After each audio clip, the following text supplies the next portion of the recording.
In this video, I will explain PIR. Why is it important and how do we use it?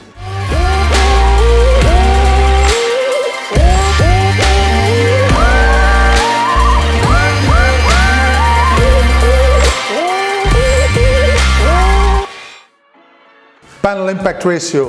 Why is it important? Well, you can imagine all around the world people have different pressure washers and different foam guns.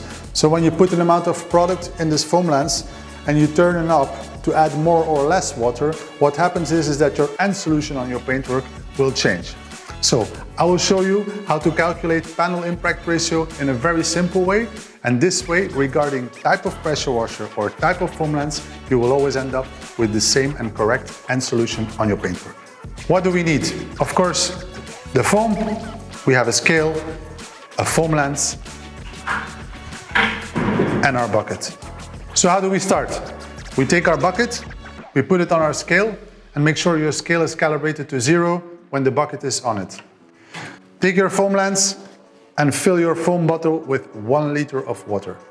Open the knob to the maximum and then connect your pressure washer. Empty your foam bottle in your bucket. Don't be surprised, this might take some time. And when it's fully empty, check your scale and remember that number. After emptying our foam bottle, we end up with 6.8 liters of water, which is 6,800 milliliters. And when we want to calculate a 1% PIR, we multiply that by 0.01, which is 68 milliliters. So we will put 68 milliliters of foam product and we will fill the rest of our foam bottle with water. Then you will have a 1% PIR. For a proper pre-wash, I prefer a 4% PIR for some extra cleaning power.